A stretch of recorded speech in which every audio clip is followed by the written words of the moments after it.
తప్పు చేస్తే హిందూ స్వాములనైనా సరే వదిలిపెట్టదు బీజేపీ ప్రభుత్వం. ఢిల్లీలో బీజేపీ ప్రభుత్వం ఉంది. ఉత్తరప్రదేశ్‌లో బీజేపీ ప్రభుత్వం ఉంది. ఢిల్లీ పోలీసులు కేంద్ర ప్రభుత్వం చేతిలో నడుస్తారు. వాళ్ళు అక్కడ కేంద్ర బీజేపీ ప్రభుత్వమే ఉంది. అయినా సరే తప్పు సంబంధించినటువంటి ఆరోపణలు ఎదుర్కొంటున్నటువంటి ఢిల్లీ బాబాని ఆగ్రాలో అరెస్ట్ చేశారు. ఢిల్లీలోని ఓ ప్రైవేట్ సంస్థకి చెందిన 17 మంది విద్యార్థులను వేధించిన ఆరోపణలు ఎదుర్కొంటున్న బాబా చైతన్యానంద సరస్వతి 62 ఏళ్లు జార్డన్ ఢిల్లీ పోలీసులు ఎట్టకేలకు కనిపెట్టారు. ఆగ్రాలో హోటల్లో బస చేసిన అతన్ని ఆదివారం తెల్లవారుజామున అరెస్ట్ చేశారు. అతని దగ్గర నుంచి ఒక ఐప్యాడ్ 3 ఫోన్లను స్వాధీనం చేసుకున్నారు. ఓ ఫోన్లో ఢిల్లీలోని విద్యాసంస్థ క్యాంపస్ హాస్టల్లోని సీసీటీవీ ఫుటేజ్ని యాక్సెస్ చేసే సౌకర్యం ఉండటం ఇందులో కనిపించింది. ఈ ఫోన్ ద్వారానే విద్యార్థుల కదలికల్ని చైతన్యానందే గమనించేవాడని చెప్పి పోలీసులు తెలుపుతున్నారు.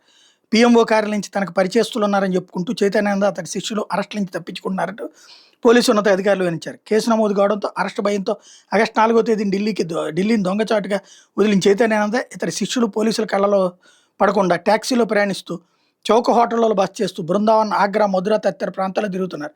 చైతన్యానంద దగ్గర ఐక్యరాజ్యసమితి రాయబారిని, బ్రిక్స్ కమిషన్ సభ్యుడిని అని చెప్పుకుంటూ ముద్రించిన రకరకాల నకిలీ విజిటింగ్ కార్డులు కూడా ఉన్నాయి. ఆగ్రా హోటల్లో ఈ నెల 27వ తేదీ సాయంత్రం 4 గంటలకు పార్థసారథి అనే పేరుతో చైతన్యానంద గది తీసుకున్నాడు. వేరువేరు పేర్లతో ఇతడు తీసుకున్న 8 కోట్ల బ్యాంక్ అకౌంట్, ఫిక్స్డ్ డిపాజిట్లు కూడా పోలీసులు స్తంభింపజేశారు. ఢిల్లీలోని మేనేజ్మెంట్ ఇన్స్టిట్యూట్కి గతంలో చైర్మన్గా ఉన్నటువంటి చైతన్యానంద మహిళా విద్యార్థులను రాత్రి వేళ తన క్వార్టర్కి పిలిపించుకునేవాడు.